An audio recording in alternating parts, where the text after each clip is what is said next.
Assalamualaikum warahmatullahi wabarakatuh. Sahabat literasi di mana saja Anda berada, kembali jumpa dengan channel YouTube saya Didi Junaidi dalam segmen acara Ngaji Literasi, Inspirasi Tiada Henti.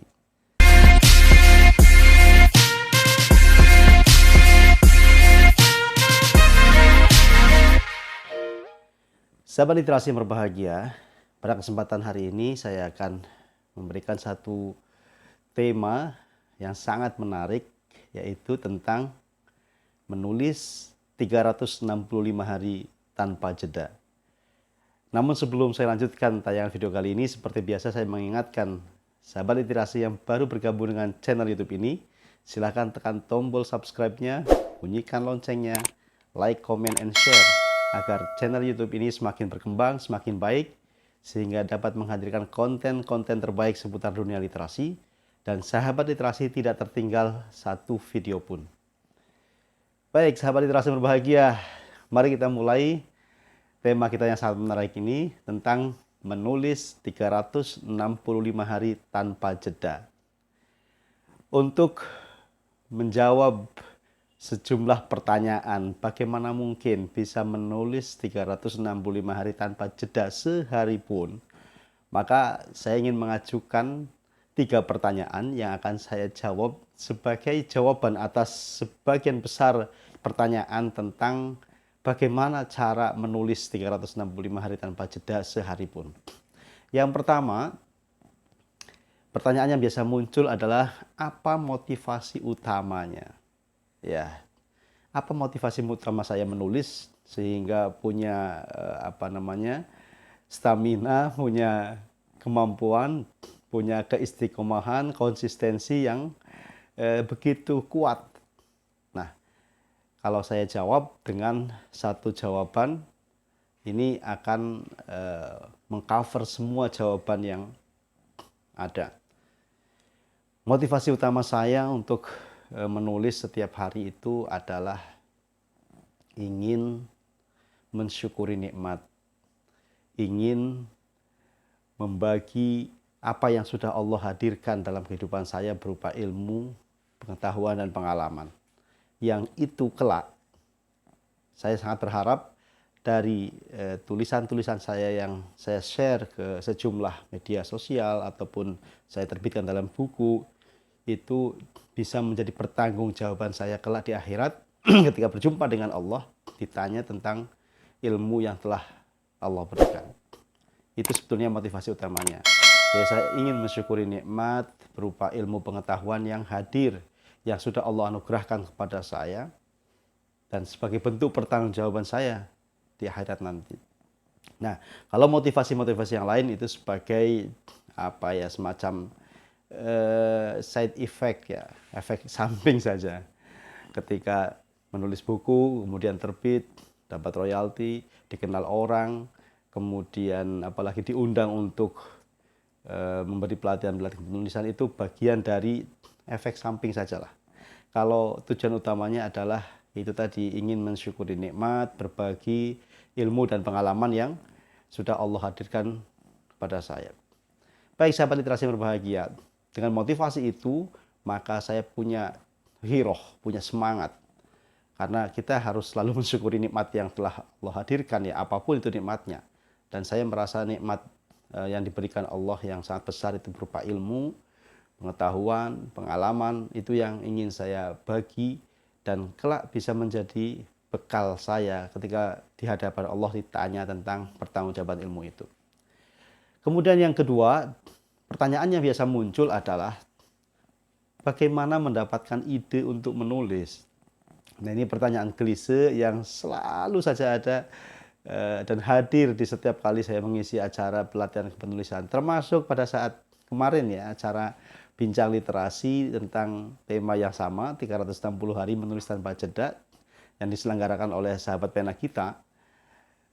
Itu juga ada pertanyaan, Pak, bagaimana mendapatkan ide untuk menulis yang nggak pernah habis itu setiap hari. Maka saya jawab, di dunia ini terlalu banyak ide yang bisa kita dapatkan. Tidak hanya ribuan, bahkan jutaan ide itu hadir setiap hari dalam kehidupan kita. Maka saya sering mengatakan, Seorang penulis itu harus mampu melihat yang tak terlihat, mendengar yang tak terdengar, merasa yang tak terasa. Yang di sekeliling kita, dalam kehidupan kita, keluarga kita, lingkungan kita, pekerjaan kita, aktivitas kita, semuanya bisa menjadi ide tulisan. Maka kemudian kalau ditanya dari mana idenya, dari mana saja. Dari kita bangun tidur sampai kita tidur lagi, itu berbagai macam ide itu hadir dalam kehidupan kita. Nah, kalau pengen dispesifikasi lagi, lebih khusus lagi, ya ide bisa hadir ketika kita membaca buku, kita membaca koran, majalah ya, dari bacaan ya. Kemudian ketika nonton film, ketika kita mendengar musik, ketika kita mendengar curhatan orang-orang di sekitar kita, itu semuanya ide untuk menulis. Peristiwa, kejadian, pengalaman yang kita alami dan rasakan setiap hari. Melihat ada misalnya kecelakaan, melihat ada orang sedang bertengkar misalnya, kemudian di jalan raya, semua itu bisa menjadi ide menulis. Jadi kalau dikatakan dari mana idenya, dari mana saja.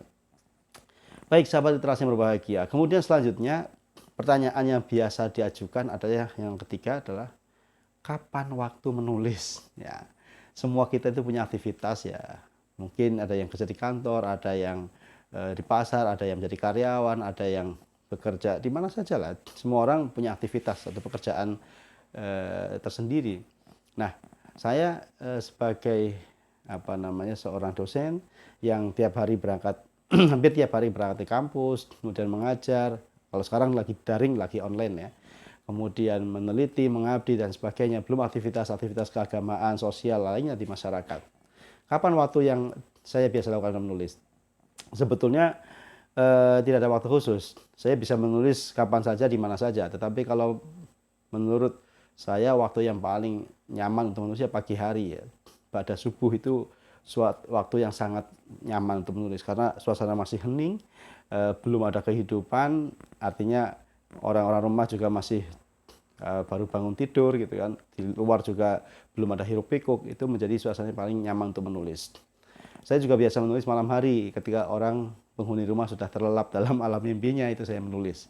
Bahkan di saat saya menunggu jam pelajaran atau ngajar dari satu kelas ke kelas lain, itu ada waktu beberapa menit, itu biasa saya menulis. Dan di mana saja lah. Ketika saya misalnya ngantri di apotek misalnya, nganter ibu check up dan sebagainya, itu juga biasa saya untuk menulis. Sehingga kalau dikatakan kapan waktu menulis, anytime saya bisa menulis. Nah, kalau sahabat literasi ingin memiliki satu waktu khusus menulis, tentukan kapan waktu yang paling nyaman untuk menulis. Pokoknya dijadwalkan, waktu itu harus menulis, misalnya pada subuh, atau menjelang subuh, atau malam hari, atau pagi hari, atau sore hari, terserah. Tapi harus konsisten ya, harus disiplin dengan jadwalnya itu. Kalau hanya sekedar jadwal tidak dipatuhi ya sama aja. Nah, sahabat literasi yang berbahagia, itulah 3 jawaban atas 3 pertanyaan yang biasa muncul terkait dengan bagaimana bisa menulis selama 365 hari tanpa jeda sehari pun. Motivasinya harus kuat, niatnya harus kuat. Yang kedua, ide yang datang itu segera kita catat. Jangan dibiarkan karena itu mahal. Yang ketiga, waktu menulis itu ditentukan senyaman mungkin. Meskipun kapan waktu bisa, tetapi kita harus menentukan timingnya yang tepat kapan. Nah, inilah sahabat literasi berbahagia, 3 kiat atau 3 jawaban atas pertanyaan-pertanyaan yang biasa muncul. Saya rangkum kenapa saya bisa menulis tanpa jeda. Tetaplah menulis, dan menulis. Salam literasi. Assalamualaikum warahmatullahi wabarakatuh.